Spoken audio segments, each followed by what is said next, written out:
하나님께서 인간에게 두 가지 제도를 주셨습니다. 첫 번째, 가장 먼저 만들어진 제도가, 하나님이 주신 제도가 결혼입니다. 결혼을 통해서 하나님께서 인간에게 맡겨진 일들을 완수하게 하십니다. 두 번째, 우리에게 주어진 제도가 있습니다. 그게 뭘까요? 교회입니다.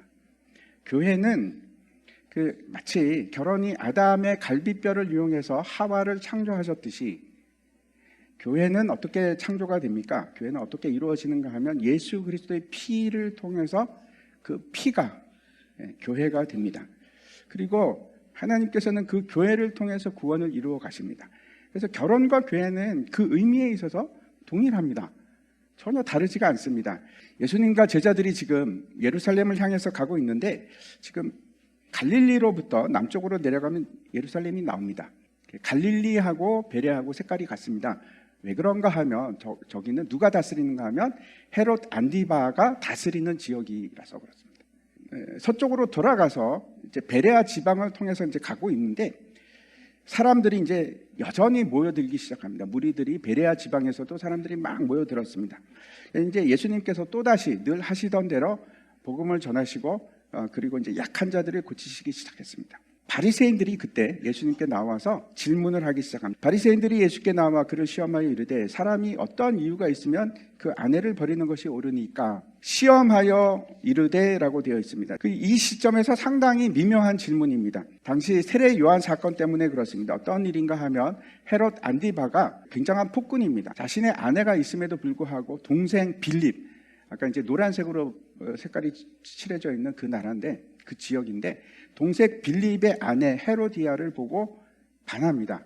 어떻게 하는가 하면 자신의 아내를 버립니다. 버리고 헤로디아랑 결혼하는 그런 일을 하게 되는데, 요한이 그 일은 잘못된 일이다 이렇게 비난을 공개적으로 합니다.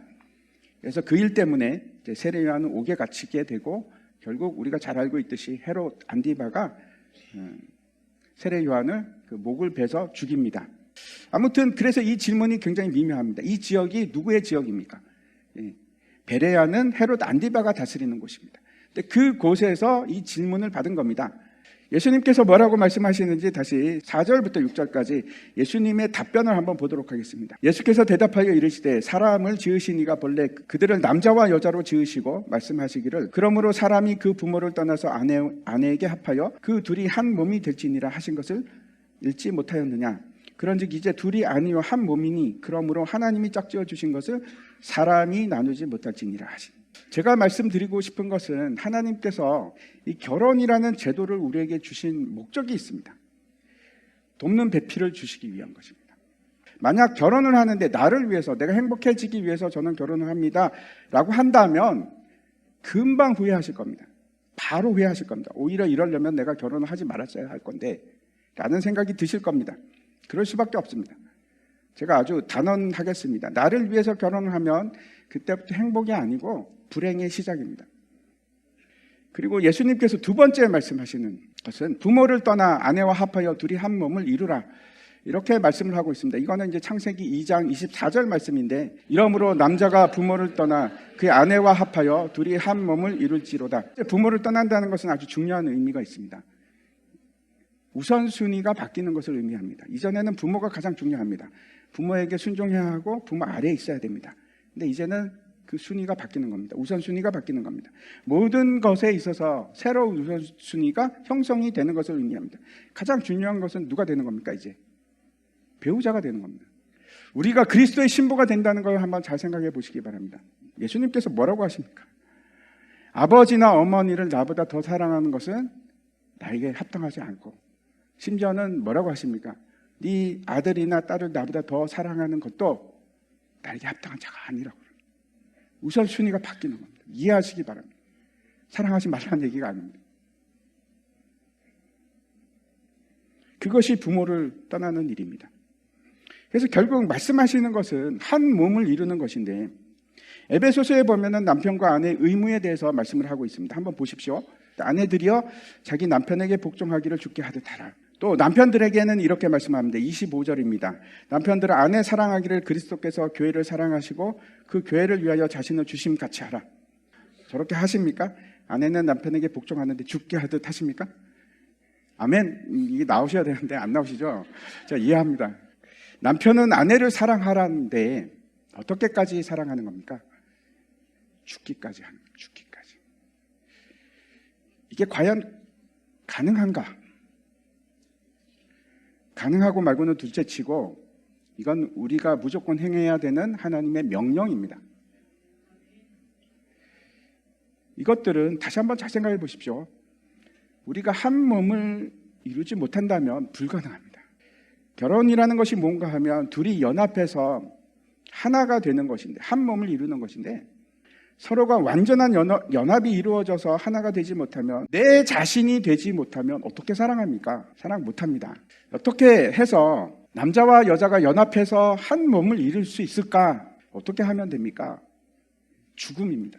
내가 그리스도와 함께 십자가에 못 박혔나니 그런즉 이제는 내가 사는 것이 아니요 오직 내 안에 그리스도께서 사시는 것이라. 이제 내가 육체 가운데 사는 것은 나를 사랑하사 나를 위하여 자기 자신을 버리시 하나님의 아들을 믿는 믿음 안에서 사는 것이라. 한 몸을 이룬다는 것이 이렇게 힘든 일입니다. 죽음을 통과하지 못하면 연합될 수가 없습니다. 그래서 싸우죠. 싸우고 또 갈라지려고 하고. 결혼은 아주 특별한 관계입니다.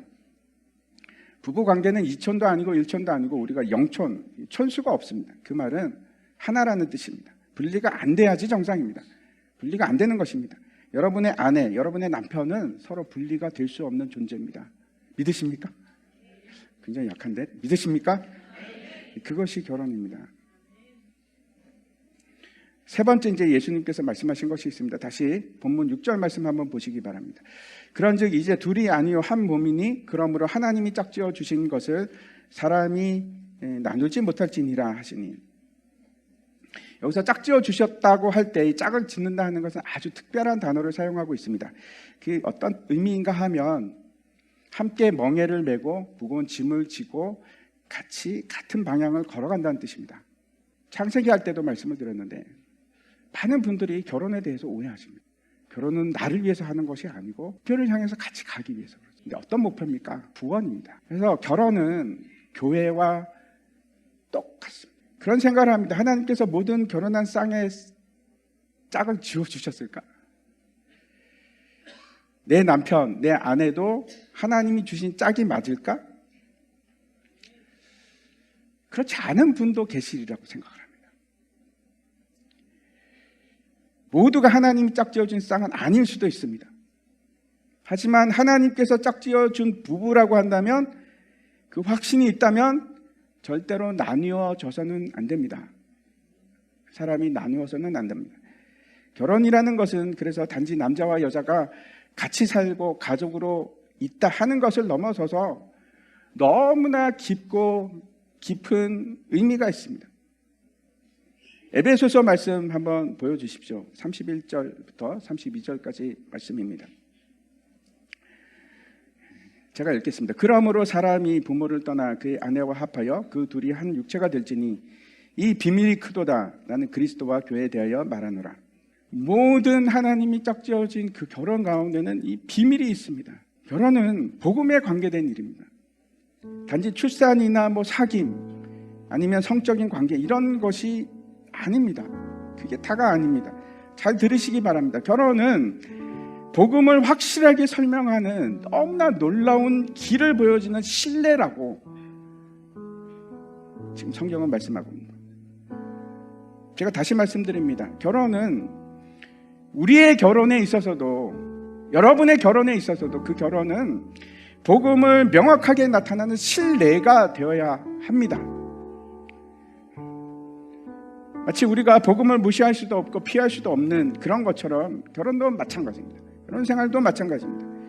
결혼은 우리가 생활 가운데 지금 먹고 마시고 자고 살아가면서 복음을 너무나 선명하게 드러내는 통로가 되는 겁니다. 저 사람이 거룩한지 안 한지 누구에게 물어보면 제일 잘할까요? 남편이나 아내에게 물어보면 가장 잘합니다. 오늘 말씀에서 하나님이 짝지어 주신 그 짝이라면 절대 이혼하지 말라고 그렇게 말씀을 하십니다.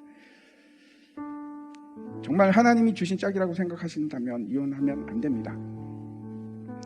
때로는 저에게 질문들을 하십니다. 목사님, 이혼해도 될까요? 때로는 제가 그럽니다. 이혼하십시오. 저라도 그 상태는 못 살 것 같습니다. 그렇게 얘기하기도 합니다. 오늘 말씀하고 있는 유일한 예외는 음행할 때라고 합니다. 고린도전서 7장에서는 사도 바울의 해석이 나와 있는데, 사람들이 자기 마음대로 이제 자신의 짝을 찾았다면, 그리고 한쪽이 하나님께 떠난 것 같다면, 그러면 원한다면 이혼하라, 그렇게 얘기합니다. 물론 인간은 도저히 어찌할 수 없는 죄인이기 때문에 죄를 짓습니다. 그래서 여러분 중에서 혹시 살인, 저는 한 번도 안 해봤습니다. 이런 분 계십니까?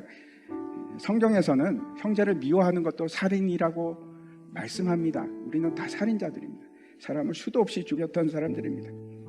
이혼도 마찬가지입니다. 이혼했다고 해서 우리가 뭐 여전히 죄 가운데 있으면서 그걸 흉볼 수 있는 내가 처지가 되겠습니까? 그럴 리가 없죠. 나 같은 죄인이 무슨 그런 얘기를 할 수 있겠습니까? 못합니다. 하지만 하나님의 뜻은 분명히 알았으면 좋겠습니다. 결혼은 우리에게 주신 복음으로 이끄는 비밀한 축복입니다. 거기서 내가 사람이 되는 겁니다. 부드러워지고, 모가 사라지고, 하나 되기 위해서 노력하고.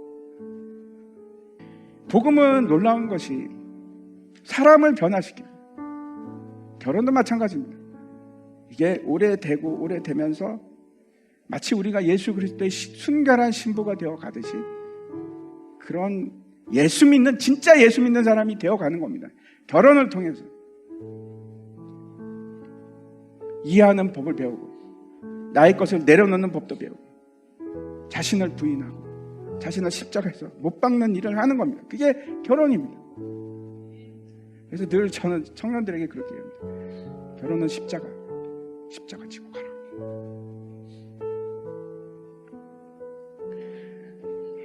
사람이 짝지어 준 것은 이혼할 수 있습니다. 그러나 하나님이 짝지어 주신 것은 우리가 나눌 수가 없습니다. 그리고 그 끝을 바라보면서 가십시오. 점점 더 우리가 사랑하는 사람이 되고, 점점 더 하나님의 자녀로 바뀌어 나갑니다. 그게 구원입니다.